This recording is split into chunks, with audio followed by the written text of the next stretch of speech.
Morning বন্ধুরা, welcome back to my channel সঙ্গীতার ভালোবাসার ঘরকন্যা। কেমন আছো তোমরা সবাই?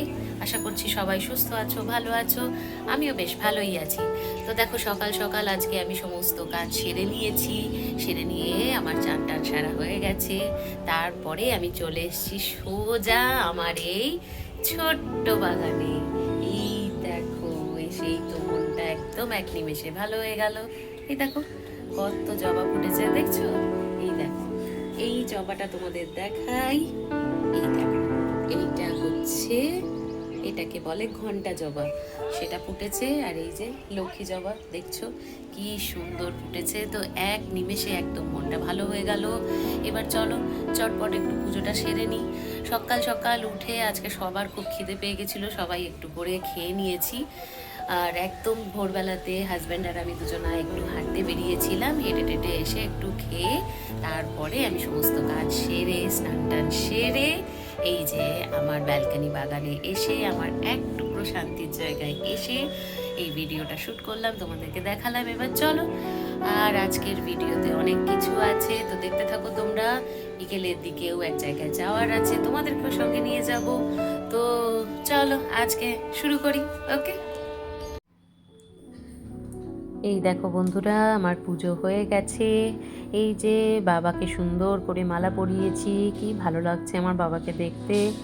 আমার গাছের ফুল, কিছুটা কিনে আনা ফুল, সব কিছু দিয়ে আমি সুন্দর মতো পুজো করে নিয়েছি। তাই ভাবলাম তোমাদের সাথেও আমার সিংহাসনটা, আমার বাবাকে, সকলকে একটু শেয়ার করি। এই দেখো, এদিকে আমার মা কালীর ফটো রয়েছে। কেমন লাগছে আমাকে কিন্তু অবশ্যই জানিও। আজকে যেহেতু ছুটির দিন ছিল, ব্রেকফাস্টটা আমাদের একটু তাড়াতাড়ি সারা হয়ে গেছে। তো ব্রেকফাস্ট সেরে আমি যেরকম প্রতিদিনের কাজ সব সেরে বসতেই মনে হলো একটু যেন খিদে পেয়েছে। মেয়েও বলল, মা একটু খিদে পেয়েছে। তো কর্তামশায়ের যেহেতু ছুটি ছিল, ও বলল, দাঁড়াও, আমি তোমাদের জন্য আজকে বানানা ম্যাঙ্গো শেক বানিয়ে দিচ্ছি। তো প্রথমেই যেটা করলো, একটা মিক্সিং জারে ও আমটাকে টুকরো টুকরো করে কেটে নিল। তারপরে একটা কলা নিয়ে সেটাকেও টুকরো টুকরো করে দিয়ে দিল। এবারে যেটা করবে সেটা হচ্ছে চিনি দেবে। তো চিনিটা তোমরা তোমাদের স্বাদ অনুযায়ী মিক্স করো, যে যেরকম মিষ্টি খেতে পছন্দ করো। দিয়ে মিক্সিং জারে এবার ভালো করে জিনিসটাকে মিক্স করে নিতে হবে। এর মধ্যে চাইলে তোমরা দুধও দিতে পারো, তবে আমি দুধ দিতে বারণ করেছিলাম। আমি এটাই খেতে আমার ইচ্ছে হয়েছিল। এর মধ্যে এবার যেটা করবে সেটা হচ্ছে বেশ কয়েকটা কাজু বাদাম নিয়ে দিয়ে আবারও ভালো করে মিক্সচারটা ঘুরিয়ে নিতে হবে। তোমরা চাইলে এর মধ্যে আরও অন্যরকম ড্রাই ফ্রুটসও অ্যাড করতে পারো, যেমন কিশমিশ, পেস্তা, সেরকম অ্যাড করতে পারো। তবে আমি কাজুটাই পছন্দ করি, আমি কাজুটাই নিলাম। এবারে আমার পছন্দের একটা গ্লাসে এই শেকটা ঢেলে আমি একটুখানি বসে খেয়ে নেব। মেয়েকেও দিলাম, মেয়েও বলল, বাবা খুব ভালো হয়েছে খেতে, সত্যিই খুব সুন্দর হয়েছিল। তোমরাও কিন্তু অবশ্যই এটা বানিয়ে খেয়ে দেখো, খুব ভালো লাগবে। কর্তামশাই আবার দেখো আমাকে সাজিয়ে গুছিয়ে দিচ্ছে, ওপর থেকে আবার গার্নিশিং করলো একটু কাজু আর কিশমিশ দিয়ে। খেতে কিন্তু সত্যিই দারুণ হয়েছিল, এই গরমেতে ভীষণ ভালো লাগলো। তো এরপরেই আমি যেটা করব, সোজা চলে এলাম রান্নাঘরে। এবার আমি রান্না সারবো। এই যে কাঁকরোল কেটে রেখেছি, কুচি কুচি করে কাঁকরোল ভাজা হবে। ভেন্ডি, পেঁয়াজ, টমেটো, এটা ঝাল করব সর্ষে দিয়ে। এখানে আমি মাছ ধুয়ে বেছে নুন হলুদ মাখিয়ে রেখে দিয়েছি। এখানে আলুটা টুকরো করে রেখেছি, মাছের কালিয়া বানাবো আজকে। আর এখানে একটা পেস্ট বানিয়ে রেখেছি এই আদা, পেঁয়াজ, রসুন আর টমেটো দিয়ে। আর এখানে হচ্ছে সর্ষে গুঁড়োটাকে গরম জলে নুন আর অল্প হলুদ দিয়ে রেডি করে রেখেছি, আর অল্প পেঁয়াজ কুচি রেডি করে রেখেছি। তো চলো রান্নাটা এবার শুরু করা যাক। তো এখন প্রায় ধরো দুপুর ওই 1:30 মতো বাজে, আমরা চলে এসেছি লাঞ্চ করতে। লাঞ্চে তোমরা তো দেখলেই আমি কি বানাবো আজকে। এখানে রয়েছে সাদা ভাত, শসা, কাঁকরোল ভাজা, ভেন্ডির ঝাল, অল্প ভেন্ডি ভাজা ছিল, আর মাছের কালিয়া। আমাদের সকলেরই স্নান হয়ে গিয়েছে, তাই আমি সবাইকেই খেতেটা দিয়ে দিলাম। কারণ খেয়ে দিয়ে একটু রেস্ট নেব, রেস্ট নিয়ে তারপরে বিকেলের দিকে একটু বেরোতে হবে। তো চলো চটপট লাঞ্চটা সেরে নিই। তো দুপুরে খাওয়ার পর আমরা একটু রেস্ট নিয়ে এবারে সব কিছু করে রেডি হয়ে নিয়েছি। এখন ওই 6:30 মতো বাজে, আমরা একটু বেরোবো। এই দেখো, আমি আর আমার হাজব্যান্ড আজকে ট্রেনিং করেছি। আমরা মাঝে মাঝেই করি এরকম, মানে একই রকম একই কালারের দুটো টি শার্ট পরেছি। তো আমরা এখন যাব একটু বাজারে, পাশের বাড়িতে একটা ছেলের জন্মদিন আছে, তাই একটু কিনতে। চলো।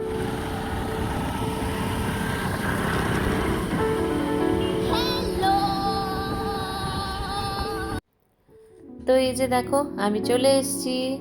তোমরা অনেকেই হয়তো চিনতে পারবে আমি কোথায় এসেছি। হ্যাঁ, ঠিক ধরেছো, যারা কলকাতাবাসী তারা তো অবশ্যই এই জায়গাটার সঙ্গে খুবই পরিচিত। দেখো, আমি চলে এসেছি হাতিবাগান। হাতিবাগানে চলে এসেছি, তবে সেরকম ভিড় নেই। আমার মনে হয়েছিল আজকে ছুটির দিন হয়তো বেশ ভিড় পাবো, কিন্তু সেরকম ভিড় কিন্তু রাস্তাঘাটে আজকে নেই। তো প্রথমেই আমি এই দাদার দোকানটা দেখতে পেয়ে দাঁড়ালাম, কারণ আমার কিছু কাপ কেনার ছিল। তো এই কাপগুলো বেশ ভালোই লাগছিল দেখতে, তো এর মধ্যে থেকে কয়েকটা নিলাম আমি। আর এই যে ঘর সাজানোর জিনিস তো আমার দেখলেই দু একটা নিতেই হবে, সেগুলো নিয়ে নিলাম। আর এই কাচের পাইপ দেওয়া কাপগুলো মেয়ের খুব পছন্দ, তাই মেয়ের জন্য একটা নিলাম। তারপর আমি এই কাঁচের জিনিসের দোকানটায় চলে এলাম, আমার কিছু কাঁচের জার নেওয়ার ছিল। আর দেখো, এই ফ্লাওয়ার ভাসগুলোও কি সুন্দর দেখতে লাগছে, দামও কিন্তু বেশ কমই ছিল। পুরো মার্কেটটা একটুখানি ঘুরে নিলাম, এসেইছি যখন বেশ ফাঁকাও ছিল, ঘুরতে বেশ ভালোই লাগছিল। তারপরে আমরা চলে এলাম একটা মিষ্টির দোকানে। আমার হাজবেন্ডের প্রচণ্ড মিষ্টি খাওয়ার শখ, তাই ও এখন কিছু মিষ্টি খাবে। আমি অতটা পছন্দ করি না, তাই আমি দাঁড়িয়ে এই ভিডিওই করছিলাম। এই দেখো কত রকম মিষ্টি রয়েছে। আমার হাজব্যান্ড বলছে সব আমি একটা করে টেস্ট করে দেখব। ঠিক আছে, ও খাক, ততক্ষণ আমি এদিকে ঘুরে নিই। এই দেখো, এই মিষ্টিটা কি সুন্দর দেখতে, দেখে আমার মেয়ে বলছে খাবো। আর এই দেখো, এনার সঙ্গে দেখা হয়ে গেছে। আমার হাজব্যান্ড আর মেয়ে আবার ভীষণ ডগ লাভার, ওরা আবার তাকেও একটু মিষ্টি খাওয়ালো। যাই হোক, ভালোই হলো, এরও একটু খাওয়া হয়ে গেল।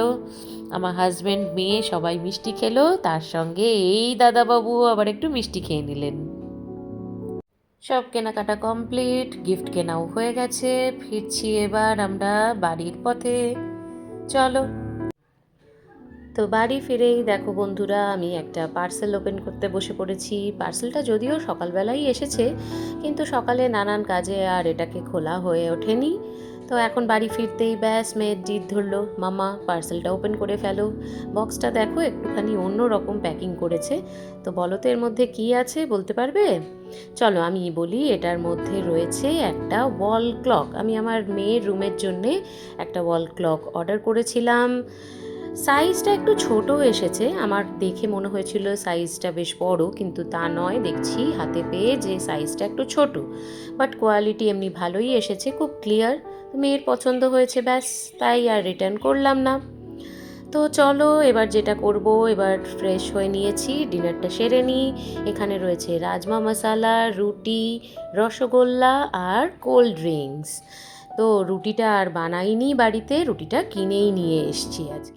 মেয়ের টিউশন রয়েছে, তাই সকাল সকাল ওকে একটু খেতে দিয়ে দিয়েছি। এখানে রয়েছে আতপ চালের ভাত, আলু সেদ্ধ, ঘি নুন দিয়েছি, ডিম সেদ্ধ করেছিলাম। ও বললো মাম্মা ডিম ভাজা খাবো, তাই ওর জন্য ডিম ভাজাটা, ডিম সেদ্ধটা আমি খেয়ে নেবো। একটু বড়ি ভাজা আর একটু আম কেটে দিয়েছি, ও চলে যাবে এখন টিউশন পড়তে। তো দেখো, এখন এই সন্ধেবেলা প্রায় 7টা মতো বাজে। আমার মেয়ে এখন যাবে তার বন্ধুদের সঙ্গে পাশের বাড়িতে আরেক বন্ধুর জন্মদিনের নেমন্তন্নে। তোমাদের তো আগেই বললাম। তো মেয়ে বড় হচ্ছে একটু একটু করে, এবার বোঝা যাচ্ছে।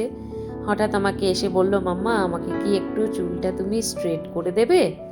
তো আমি বললাম ঠিক আছে চলো, তাই স্ট্রেটনারটা গরম করে নিলাম। আর দেখো কেমন প্রফেশনালি আমি আমার মেয়ের চুলটা একদম স্ট্রেট করে দিচ্ছি। তো স্ট্রেট করে আমার মেয়েকে কেমন লাগছে সেটা আমি অবশ্যই তোমাদের দেখাচ্ছি। যদিও আমার মেয়ে একেবারেই ক্যামেরার সামনে আসতে চায় না, তবু আমি এক প্রকার জোর করেই বললাম, মাম্মা চলো, সব আন্টিদের দিদিদের সবাইকে তুমি একটু তোমার ফাইনাল লুকটা দেখিয়ে দাও। তো কোনো মতে তাকে রাজি করিয়েছি। চলো এবার তোমাদের তাহলে ওর ফাইনাল লুকটা দেখাই যে কীরকম এসেছে। এই দেখো আমার মেয়ের ফাইনাল লুক। যতটা পেরেছি আমি সুন্দরভাবে করার চেষ্টা করেছি। দেখো তোমরাই কমেন্ট করো যে কীরকম হয়েছে, ওকে কেমন লাগছে দেখতে। তো তোমরা তো দেখলেই, মেয়ে গেল পাশের বাড়িতে ইনভিটেশনে। আমিও এডিটিং করতে করতে ভাবছি যে রাত্রে কি রান্না করব। তো এই দেখো ততক্ষণেই ভাবতে ভাবতে আমার যিনি মানে আমার কর্তামশাই এসে বলল, মেয়ে যখন পার্টি করছে তখন চলো আমরাও পার্টি করি। তো কর্তামশাই আমাদের দুজনার জন্যে খাবার নিয়ে এসছে বাইরে থেকে। ভালোই হলো, আমাকে আর রাতে রান্না করতে হলো না। তো কি নিয়ে এসছে তোমাদের দেখাই। নিয়ে এসেছে মোগলাই, কারণ মেয়ে খুব একটা মোগলাই খেতে ভালোবাসে না। মেয়ে যখন বাইরে খাবার খায় আমাদের খুব একটা মোগলাই খাওয়া হয়ে ওঠে না, বাট আমরা হাজব্যান্ড ওয়াইফ দুজনাই মোগলাই খেতে বেশ ভালোবাসি।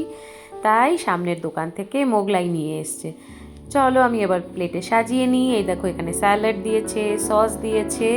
মোগলাইটাকে আমি দুটো প্লেটে সাজিয়ে নিই ভালো করে। তারপরে একটু গরম করে নিতে হবে, মাইক্রোওয়েভে একটু গরম করে নেব, কারণ আনতে আনতে অল্প একটু ঠান্ডা হয়ে গেছে আর হাজব্যান্ড একেবারেই ঠান্ডা জিনিস খেতে চায় না। তো এটা সাজিয়ে নেব। আর এই দিকে দিয়েছে অল্প একটু আলুর দম, যেরকম হয় আর কি মোগলাইয়ের সাথে যে আলুর দমটা দেয় সেইটা। তো চলো এবার খেয়ে নিই। তাহলে বন্ধুরা ভিডিওটাও আজকে এখানেই শেষ করছি। আবার আমার চ্যানেলে ফিরে আসবো। ততক্ষণ প্লিজ তোমরা আমার চ্যানেলটাকে সাবস্ক্রাইব করো, ভালো লাগলে লাইক করো, কমেন্ট করে জানিও কেমন লাগলো। ততক্ষণের জন্য সবাই ভালো থেকো। চলো দেখা হবে পরের ব্লগে। বাই।